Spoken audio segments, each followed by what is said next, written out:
It was raining heavily. Little Tara was walking home from school.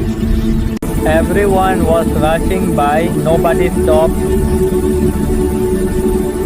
Tara's voice, "Don't worry, you're safe now."